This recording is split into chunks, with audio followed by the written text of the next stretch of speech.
The term barn find is a bit of an umbrella term really, because although I've featured on this show a lot of cars in real barns, they're mostly in garages or in lean-tos or in workshops, but occasionally they're in actual gardens, which is where I am today in Kent.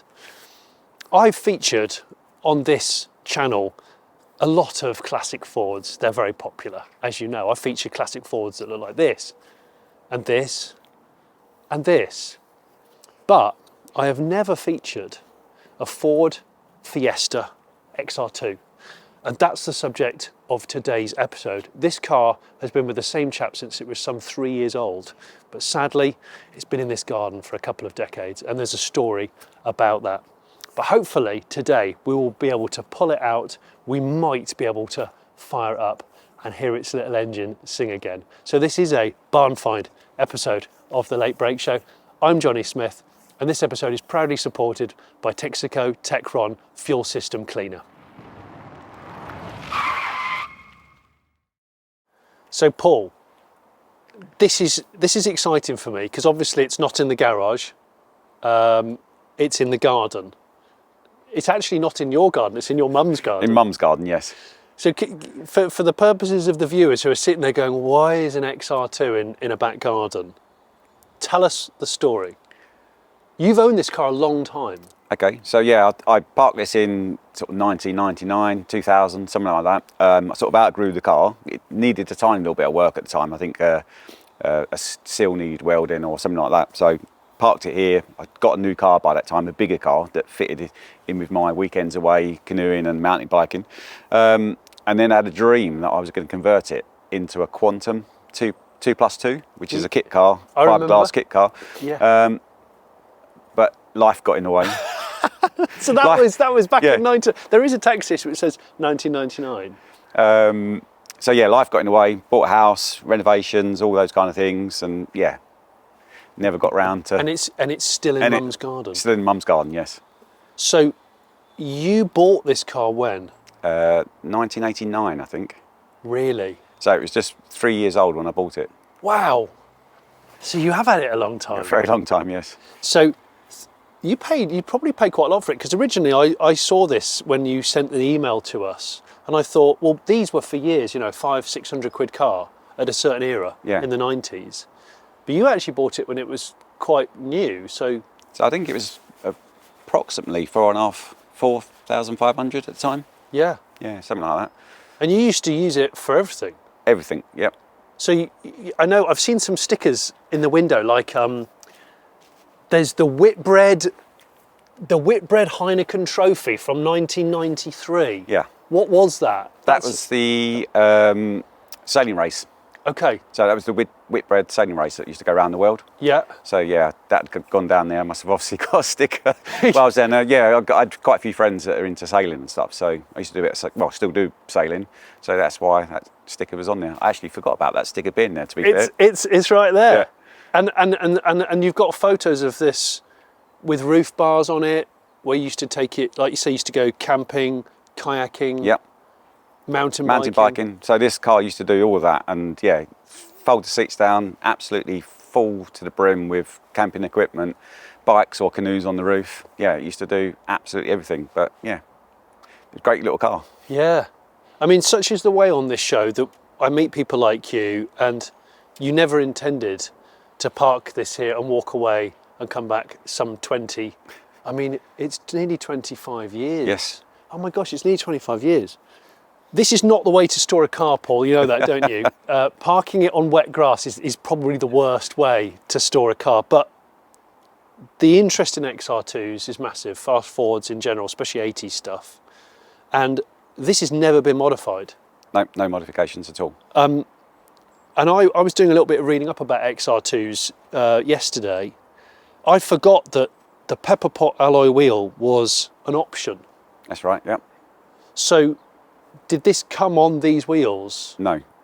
It didn't? No, it came with the steel wheels with the plastic. The wheel trims? Trims, yes. And do you still have these wheel trims? I have, they're in there somewhere. Oh, are they? Yes. Because that's, you know, fast forward all these years, that's actually really cool that you've got those, because those sorts of things are quite rare in themselves now. So I think what we'll do is I'd love to I mean, when was the last time you drove it or started it? At least 15 years ago. That you started it? Yes. Right. And it has sunk. So I think what we're going to do is I'd like to probably pump the tyres up, try and yank it out of this little spot, get it over onto some hard standing, and we'll have a really good look at it and see if there's any chance that we can turn it over. You said to me actually off camera while we were having a brew that you used to service it yourself. I did, yes. So you are quite mechanically minded? I am, yeah. Okay. Right, I'm assuming, I can't actually see the bottoms of the tyres, but I'm assuming the tyres have deflated. So I'm gonna put some air in all of these. Before I do that, remember to like and subscribe and leave a comment on this video. And also, can you listen to my podcast? I'm 50% of a podcast called Smith and Sniff. It's actually quite popular. I don't know why. We talk about cars about 30% of the time. Well, that tyre's got no air in it. It's rising out of the ground.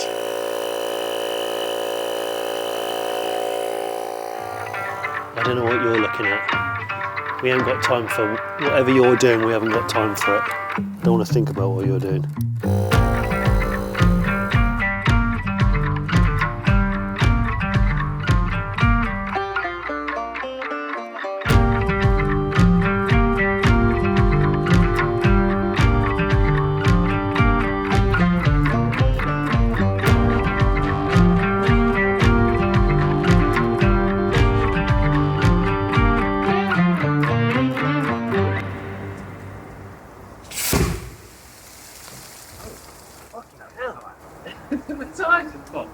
Yeah, wow.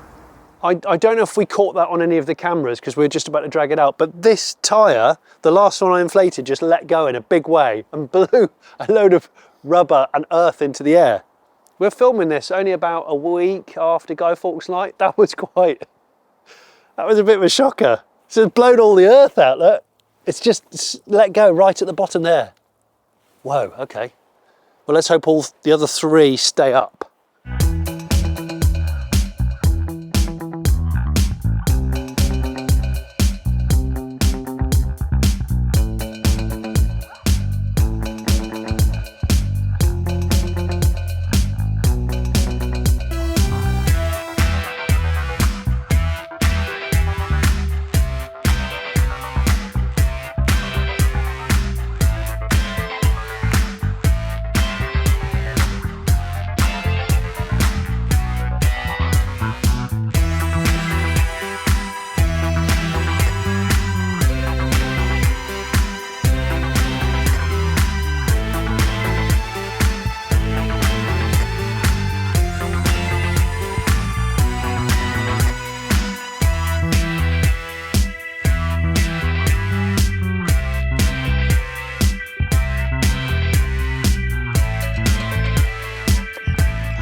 Cardening. That's what I thought we were going to be doing today, a lot of cardening, but actually, despite the fact that the handbrake had been left on, so the back axle was seized, we've managed to drag it out on this soft grass. Apologies to Paul's mum for the state of the garden. We've managed to drag it out and bump the car over a bit to miss this, what was a carport. Don't worry, I haven't forgotten to mention the Rover 75. That's Paul's brother's car and has been sat there for many years. And we've got the XR2 onto hard standing here. And now we can see that the back end is significantly more rotten, or at least on first inspection. So you said this is a tailgate that wasn't the original XR2 tailgate. That's right, that was a replacement, yeah. So whatever they did or didn't do with it, it's absolutely gone straight through. I mean, you can see through into the boot there. And without, I'll get the keys actually in a second. I would guess that means the boot floor is probably well rotten as a result of that. But looking around it when we were hooking it up to the smart #1 that I've used to pull it out, because EVs are really good for towing cars out because there's loads of torque and you can just nudge them out. The plastics on this are really good. All the XR2 bumpers, they're in good shape. I'm a bit scared in case this whole thing falls off. Here we go.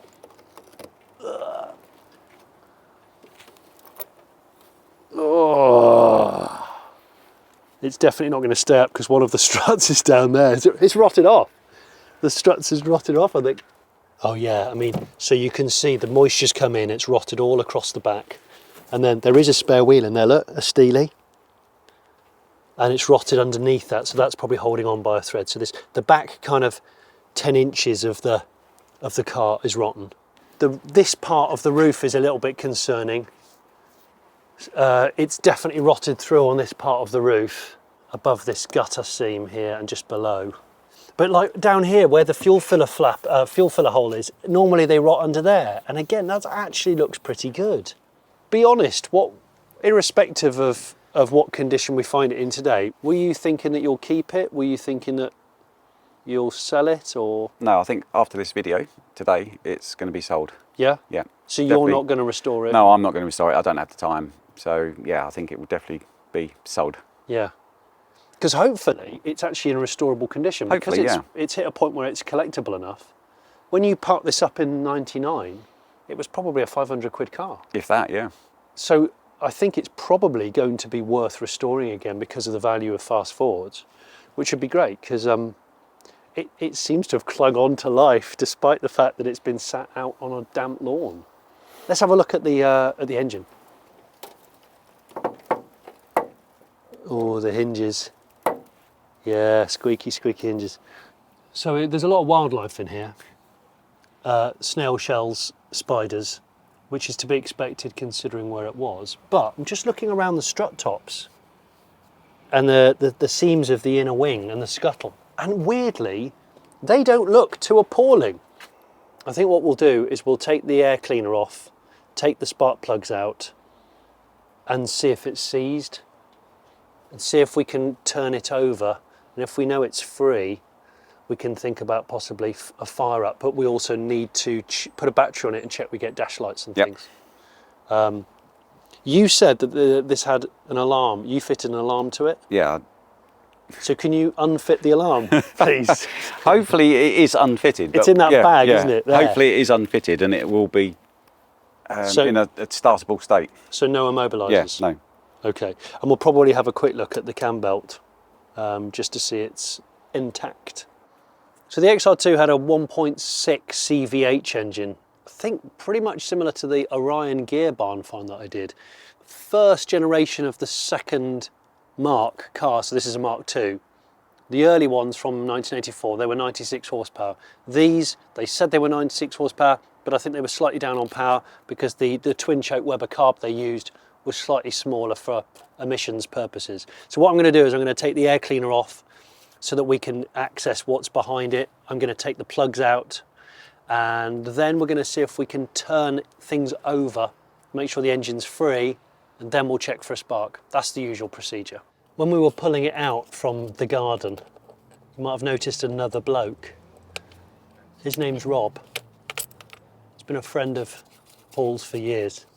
He used to tool around in this, and Rob had a cool car as well. Surrounded by garden gnomes, which are creeping me out. Has there ever been a horror film involving a gnome? Because it bloody should be. Put it there. No, I might play, so I don't want to get any dirt in the Weber carb here, in the twin choke Weber. Right, time to get plugs out, make sure we keep the leads in order, which is good there. Don't know why I'm doing this, it's your bloody car and you used to service it.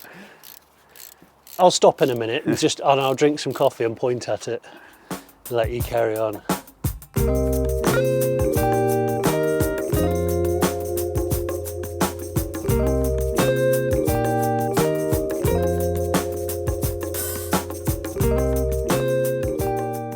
So now you've just seen us drag the car from the garden to the patio with a mysterious third gentleman.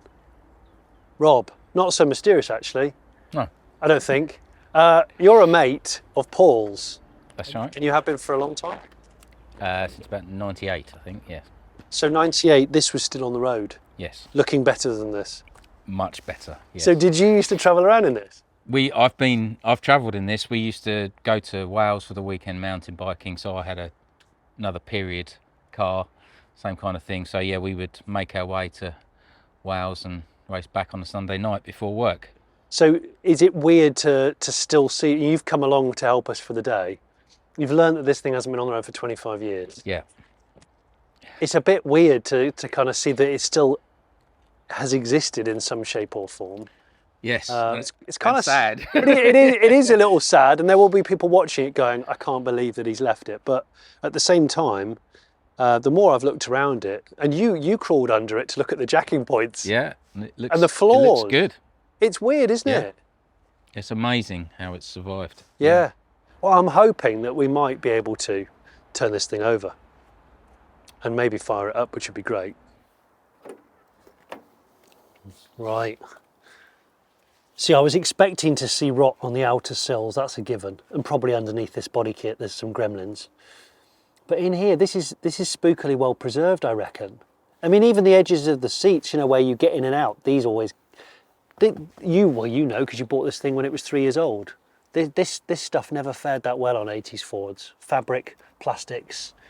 But surprisingly, it's done very well in here. This will clean up really nice. This is Monaco cloth, if I'm right in thinking it. The earlier cars, pre-facelift, were rainbow cloth.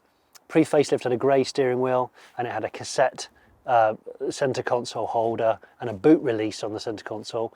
This, which I think this is the facelift, didn't, because it got black steering wheel, no cassette holders, sorry about that.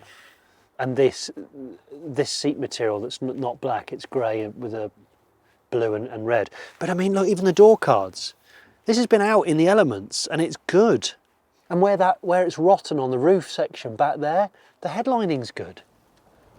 And how many miles has this done? 87,996. That's not bad. Pretty good, isn't it? Yeah, and you drove it everywhere. So what we need to do next is put a battery on it, see if we get dash lights when you turn the key, and then we can go for a turnover, I think, just to see if it's seized or not. Come on. There we go. So we'll replace that with a Jubilee. Just ease that off, because what I don't want to do is when we turn the engine over, I don't want any old fuel in the system to go into the carb. Ordinarily, you'd run Techron in a normal fuel tank. You fill the tank up 60, 70 litres for one bottle, and you do that up to twice every 8,000 miles. Techron is a fuel system cleaner that helps remove the harmful carbon deposits that can damage critical engine parts, helping to restore lost power and performance. Everyday combustion causes carbon deposits to build up in the fuel system. This can clog injectors and impede the flow of fuel. If left unchecked, this can impair engine startup, power, acceleration and fuel efficiency. For more information and to buy it online, follow the link in this video's description. Are we going to do a sweepstake on whether or not the alarm will work? What do we think? I think it won't. You think it won't? Okay. I'm guessing that red still means positive. The battery tray is just a little bit crusty. It's not ideal. But then these Ford clamps aren't ideal really. So under here is the cam. There you go. Cam belt. And you said...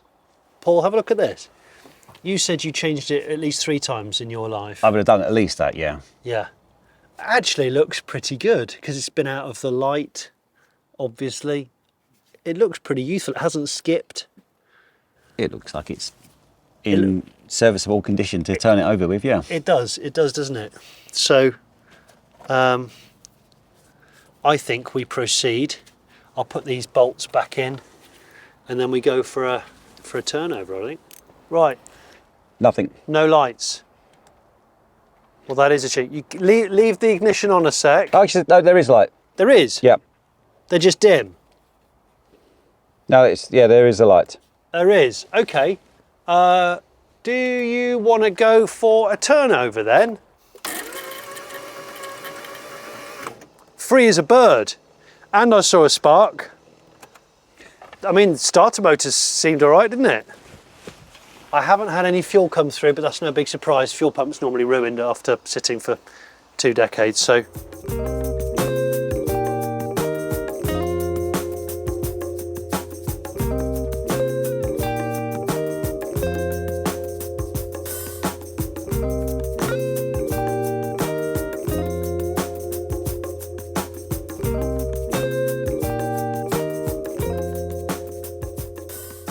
Ready? Yeah, I think we're ready to roll. We've got fuel in, we've given it a dab of additive, and I think we can do this. I don't want to get too close while the carb is open. See if we can go for a turnover with no throttle, really.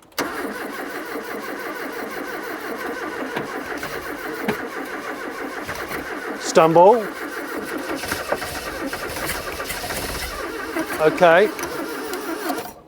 That's positive. Okay.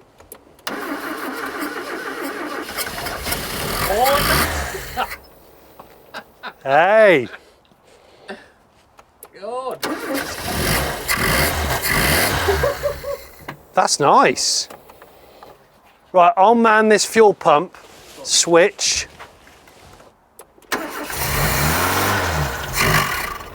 I've flooded it. I'm gonna, every time I touch that switch, I think it over primes it.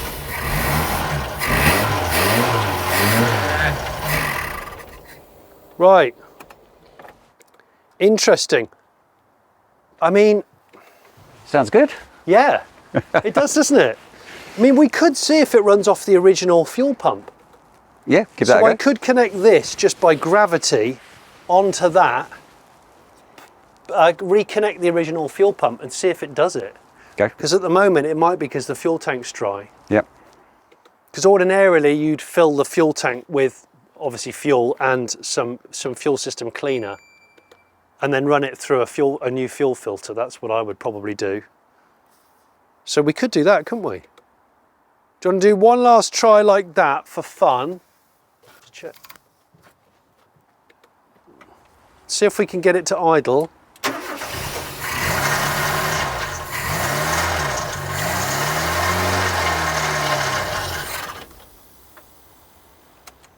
Interesting. It was better than before. I think we can reconnect this, disconnect that, because we don't necessarily need my fuel pump. And then we see if the original fuel pump springs into action if I connect and just use the can of hope as a vessel.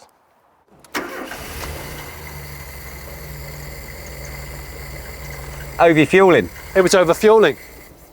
So there we go, that's just running on what was in the bowl there. So now, I mean, who would have thought it all those years and it still ticks over?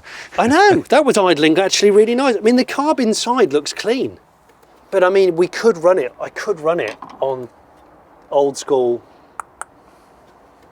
I mean, we can just do that if you want. That's all right, isn't it?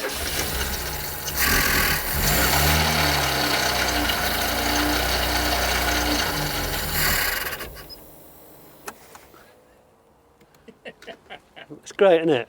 Playing with old cars. So I could reattach the pipe and just run it as a gravity-fed bit of fuel, no pumps needed, which will starve it probably, but want to do that? Yeah, let's do that.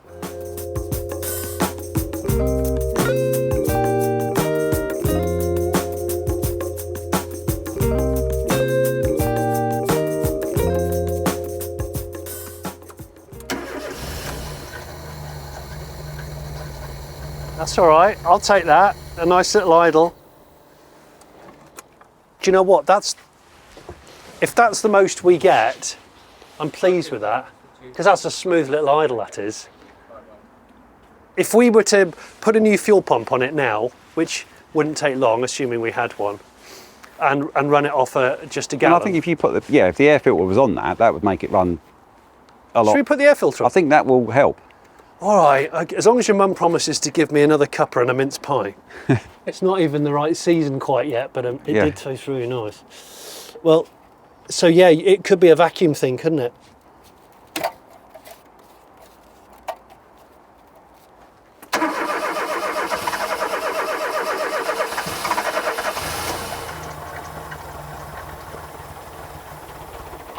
Oh!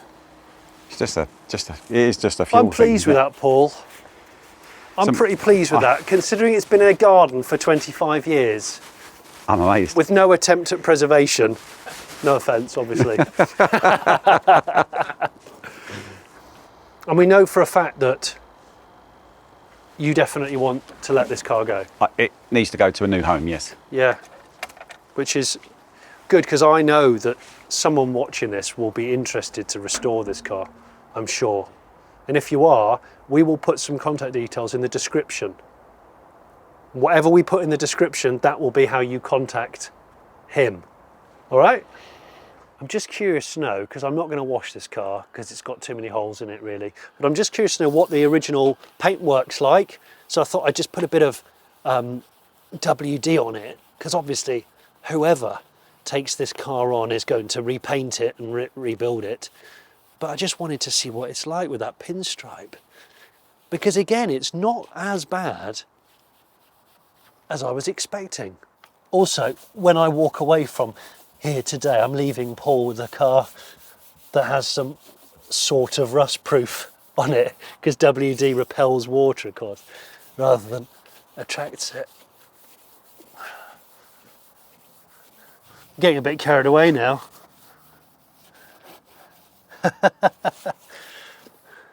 I know you viewers, I know you well. You will have seen this Rover 75 in the background of today's shoot, and you will have gone, talk to me about the 75. Well, it's got no back window. And this used to be a carport. That's right, used to be a carport. And in a storm, a piece of wood fell down and broke the rear screen. Right. And so it did have a cover on it at various points. Yeah, that's all been... That's gone. And so this is your brother's car, that's right, yep. Yeah. And the head gasket was maybe starting to go? I think so, yeah, just slightly going. Early signs of it going. This car needs to go. So if anyone's interested in it out there, again, we will put in the description of this video who to contact. It's probably going to be Paul, okay? But if you want to save it, we need parts off it, you can.